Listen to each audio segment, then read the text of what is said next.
Hai guys, di video kali ini saya akan analisa soal apakah kita sedang berada di dalam alt season untuk saat ini, apakah lebih baik memegang altcoin atau Bitcoin.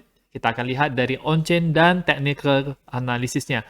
Nama saya Kelby dan saya menyajikan informasi seputar fundamental, technical, dan on-chain analysis. Tonton video ini sampai akhir agar informasinya lengkap dan bermanfaat. Klik like dan subscribe untuk mendukung channel saya. Kita akan lihat dulu untuk Bitcoin di time frame daily-nya. Di time frame daily-nya kemarin ada close hijau sedikit ya, jadi ada kenaikan sedikit daripada kemarin, tetap berada di 20 ribuan, sekarang di harga 20.300-an. Oke, kalau misalnya ini adalah posisi bearish, maka dia akan kemungkinan bisa ke daerah 19.700-an sampai ke 19.500-an.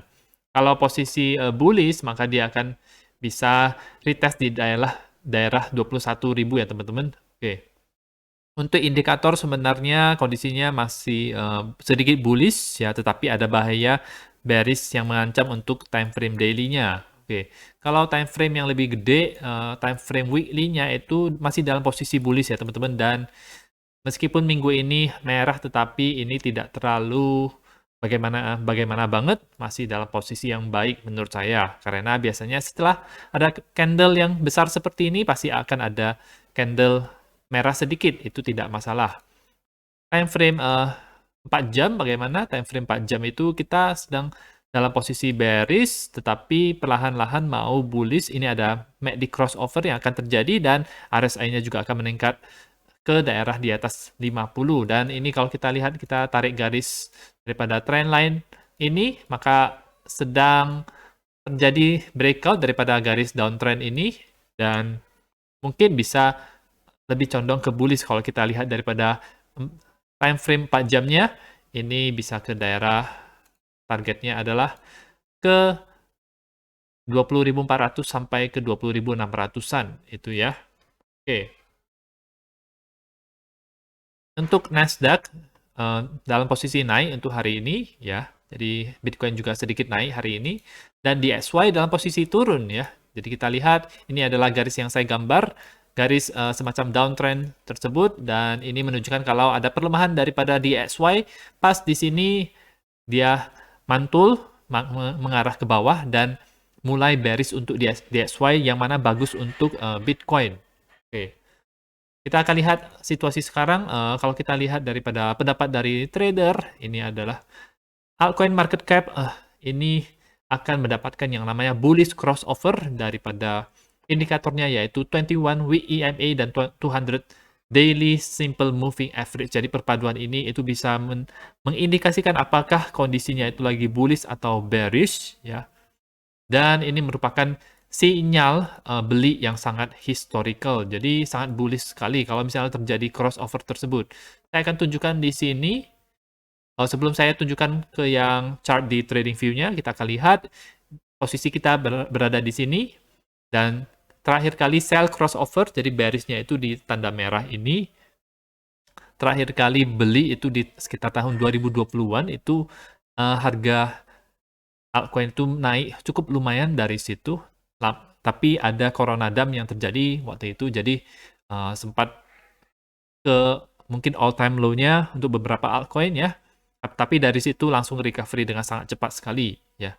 Oke, posisi kita mungkin lebih mirip dengan posisi di tahun 2019 ini, di mana ini mengakhiri dekat-dekat dengan akhir daripada bear market daerah tersebut, dan kita bisa naik cukup lumayan itu sampai ke pertengahan tahun 2019.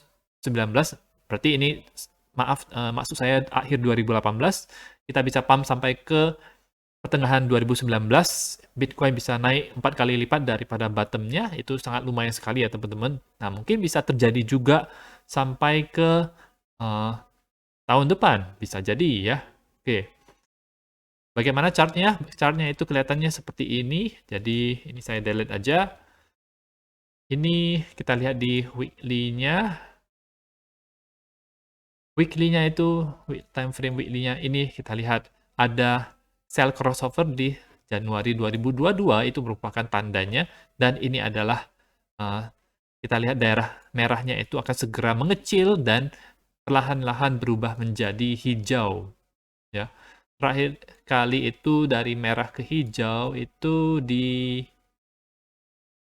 sini ya, di 2020 setelah Corona Dam tersebut terjadi. Tetapi sudah ada banyak crossover yang terjadi di Januari 2020. Jadi dekat-dekat dengan tanggal-tanggal sekarang ya kalau kita lihat. Jadi mungkin bisa terjadi hal yang serupa dengan di tahun 2020 di sini ya.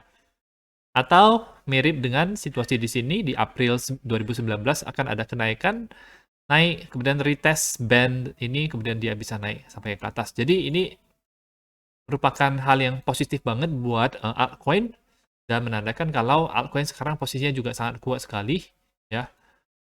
Ini didukung oleh yang indikator lainnya yaitu Real Bitcoin Dominance Index masih dalam posisi sideways untuk beberapa hari ini, tetapi dia sudah turun cukup lumayan dari pertengahan Oktober sampai sekarang. Ini menandakan alt season itu terjadi dan mungkin juga akan ada continuation pattern ke bawah meneruskan alt season yang sedang terjadi tersebut. Bitcoin dominance yang ada di TradingView juga ini masih dalam posisi turun ya. Kita lihat dari indikatornya, dari RSI-nya ada semacam penguatan sebenarnya karena sudah masuk oversold ya. MACD masih mengarah ke bawah. Jadi masih 50-50 ini situasinya sideways juga di daerah sini. Target selanjutnya kalau misalnya dia ke bawah adalah ke 38,8% dari sini. Ini didukung oleh on-chain analisa di mana banyak stablecoin yang masuk ke dalam spot exchange. Tentu saja ini bisa menggerakkan harga altcoin, menggerakkan harga Bitcoin juga, karena kita tidak tahu stablecoin-nya itu dipakai untuk apa, apakah untuk altcoin atau Bitcoin, ya. Nah, ini mencapai all-time high-nya di saat-saat seperti ini, stablecoin itu masuk ke dalam exchange spot, ya. Bagus, tanda bagus untuk harga Bitcoin dalam jangka waktu panjang ya. Tetapi mungkin akan memberikan efek negatif kepada harga Bitcoin secara jangka pendek ya, karena akan ada volatilitas yang cukup tinggi. Investor-investor berpikir bahwa ini sifatnya itu bullish ya. 16 votingan, bearish 7 votingan ya. Kalau kita lihat situasinya sekarang sepertinya sih sangat kuat sekali Bitcoin. Menurut saya dia kemarin sempat ke 20 ribuan, bertahan di situ. Sekarang ke 20.300 ya. Altcoin juga lagi pump sekarang. Salah satunya adalah Chainlink ini sedang pump. Dan kalau misalnya dia bisa tembus di daerah ini 8,27 dolar, itu next target itu adalah di sekitar 9,3 dolar ya. Itu untuk Chainlink. Oke. Band protokol sudah pump sangat keras sebelumnya dari 1,14 dolar ke 2,6 dolar. Ini mirip sekali dengan yang terjadi di Dogecoin ya.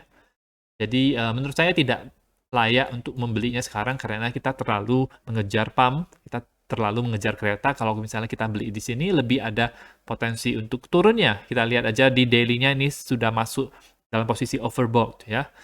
Chainlink lebih medium risk. Kenapa? Karena kita belum melakukan breakout ya. Ketika breakout terjadi, kemudian ada retest, nah disitulah kita membelinya. Targetnya adalah 9,3 dolar tersebut ya.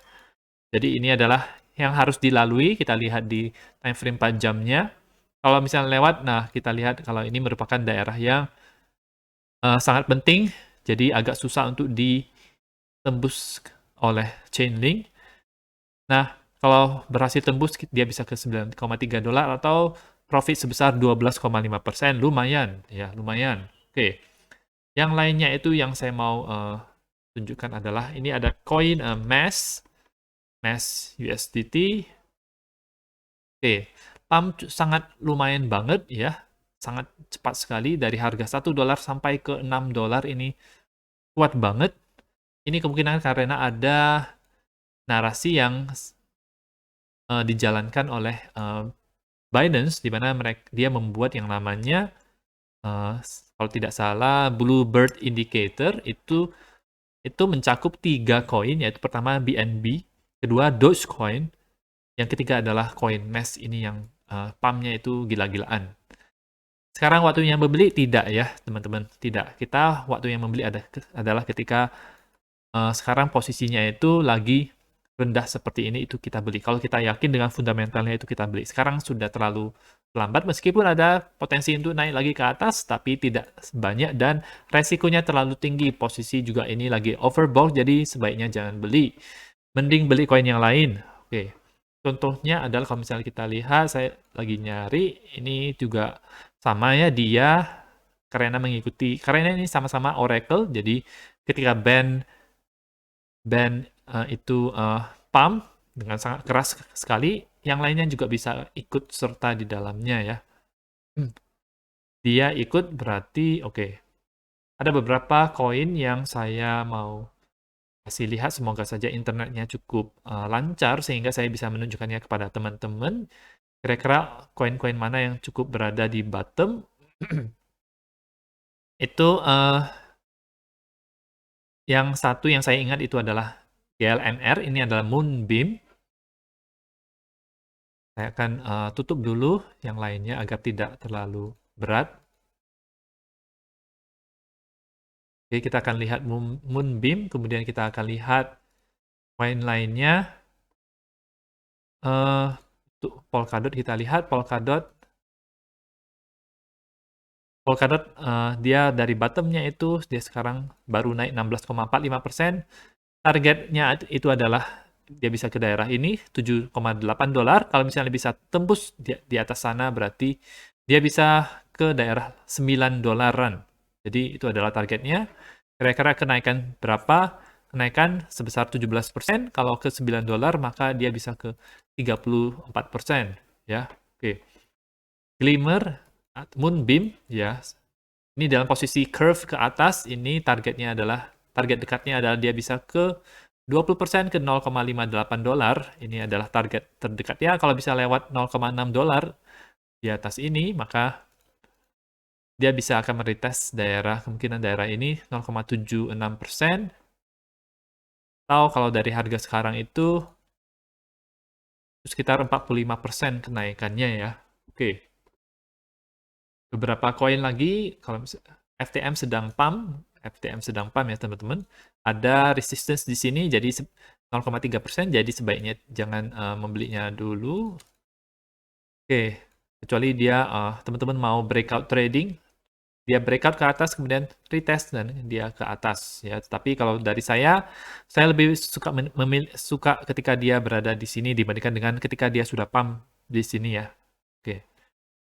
Near Protocol ini adalah koin layer 1, ini juga dalam posisi di bawah ya teman-teman, sangat bawah sekali, bottom. 15% dari bottomnya, next target adalah dia bisa ke 3,78% di daerah sini, atau kenaikan sebesar 20%. Next target itu adalah dia bisa ke daerah, kalau kuat banget dia bisa ke daerah $5, atau kenaikan sebesar 60%. Ya. Celo kita lihat, Celo ini yang di Bittrex, oke. Ini juga masih dalam posisi di bottom ya, tidak ada pump sama sekali. Kalau kita lihat yang lain, Avalanche dalam posisi mau naik ke atas. Ya. Atom dia sudah sempat lumayan naik dari Juni lalu. Elrond bagaimana? Elrond ini habis ada rejection. Oke. Solana bagaimana? Solana dari bottomnya itu sekitar 23% kenaikannya, jadi masih dalam posisi di bawah, masih tergolong low risk ya, kecuali kalau misalnya dia invalid dan lain-lain ya. Jadi itu beberapa koin yang kita bisa lihat. Saya lebih prefer membeli ketika koinnya tersebut itu berada di bottom, tidak mengejar yang sudah pump, seperti Chainlink. Chainlink masih lumayan medium risk, seperti Band khususnya, atau Dogecoin. Dogecoin itu pumpnya cukup lumayan, saya sudah take profit, dan saya akan membelinya ketika dia ke bawah ya, karena Dogecoin ini menurut saya fundamentalnya kuat sekarang. Karena ada Elon Musk, ada Twitter, ada developernya yang mendukung mengembangkan Dogecoin tersebut. Ya, saya sudah beli dari sekitar 0,8, take profit di sekitar 0,11 sampai 0,12 daerah situ. Nah, itu saja untuk informasi pada hari ini. Semoga bermanfaat. Teman-teman bisa dukung channel saya dengan mengklik like dan subscribe, dan nantikan video saya selanjutnya.